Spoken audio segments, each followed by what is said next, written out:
del Partido de la Revolución Democrática. Muchas gracias, Adelante. diputada presidente. Se ha dicho, bienvenida, secretaria María Luisa Albores, se ha dicho que la opacidad entendida como corrupción, la inoperancia económica traducida en ineptitud política y la simulación aplicada como herramienta electoral es el sello de la política de desarrollo social que se había venido implementando en este sexenio pasado y que hoy es objetivo prioritario modificarlo.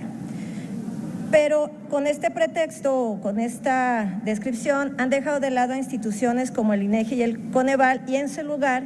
ustedes mismos iniciaron el Censo de Bienestar que hoy cuenta con un sinfín de carencias y vicios de origen. También en su propósito, cuando habla de 400,000 millones de pesos que se supone van a mejorar el bienestar de muchos de los mexicanos en condiciones de vulnerabilidad, preguntarnos por qué lo tienen disperso en distintos programas, disperso en distintas secretarías con un conjunto diversificado también de responsables y además clasificados como otros subsidios, que esto o permite o facilitaría que cualquiera de los administradores de estos programas puedan omitir reglas de operación o manejar de manera discrecional esta suma millonaria de recursos. Al estarlo haciendo así, secretaria María Luisa, estamos volviendo a esa opacidad, esa falta de transparencia y una despreocupación, hasta podríamos decir cínica, de no tener elementos al final de la aplicación de los programas para que sean evaluados. La política pública de bienestar debe de saberlo y creo que está en oportunidad de modificarlo, mejorarlo. No está funcionando y así lo demuestra el Instituto Mexicano de la Competitividad, INCO, que ya realizó un diagnóstico donde se revisaron las reglas de operación de los programas de desarrollo y se detectó que 4 de los 5 programas con mayor presupuesto no tienen claridad en ellas y al contrario se han convertido en transferencias monetarias no condicionadas, por lo tanto, insisto, imposibles de evaluar. Y más preocupante, en el ámbito de personas con discapacidad hay una reducción del presupuesto, de 23 millones pasaron solamente a 14 y bueno, usted sabe que la ONU está por hacernos una evaluación en relación a la política establecida. Por lo tanto, le quiero preguntar que nos expliquen esta estrategia, cuáles son los criterios para evaluar y certificar las capacidades que están utilizando en el Registro Nacional de Personas con Discapacidad, cuáles son las medidas presupuestarias adoptadas por el gobierno para garantizar la igualdad en las personas con discapacidad, cuáles han sido las medidas de protección específica para las mujeres y niñas con discapacidad y asimismo en el caso de aquellas mujeres migrantes que hoy están siendo bastante desprotegidas y sobre todo de aquellos niños que con discapacidad han muerto por desnutrición, por la duda que hay sobre los procedimientos de la protección de todos este sector tan importante de nuestra sociedad. Muchas gracias por sus respuestas. Para dar respuesta a la diputada Almeida López, tiene la palabra la secretaria de Bienestar, María Luisa Albores González. Comentar respecto a sus preguntas, primero el caso del Censo de Bienestar, decirle lo siguiente, que es un mecanismo para validar y actualizar la información de los padrones de los beneficiarios que dejó el gobierno anterior y se realizaron visitas domiciliarias para validar esos padrones existentes. Adicionalmente, sirvió como ventanilla única para la incorporación de los potenciales beneficiarios a alguno de los programas integrales de bienestar. Decirles que se visitaron 22.6 millones de viviendas y se cuenta con información de 27.4 millones de personas censadas, las cuales podrían ser beneficiarias de algún programa integral para el bienestar. Aunque este mecanismo lo instrumentaron las delegaciones de programas de desarrollo y la Coordinación Nacional de Programas de Desarrollo, los padrones son realizados, validados y controlados por cada uno de los programas y ese rato comentaba que pueden verificar esos padrones a través de nuestra página. En el caso de la pregunta, ¿cuál es la estrategia de la política, en este caso de bienestar? Comentaba al principio que el gran cambio es que la política social implementada por el programa de la Cuarta Transformación no incluye a una sola secretaría. Estoy hablando que la Secretaría de Bienestar está a cargo de 5 programas prioritarios del bienestar, pero que otras secretarías también están a cargo de otros programas integrales de bienestar. Llevan el apellido bienestar porque la misión es generar el bienestar para las personas más vulnerables. Hablo de las personas con mayor índice de pobreza. Y en este sentido, decirles que para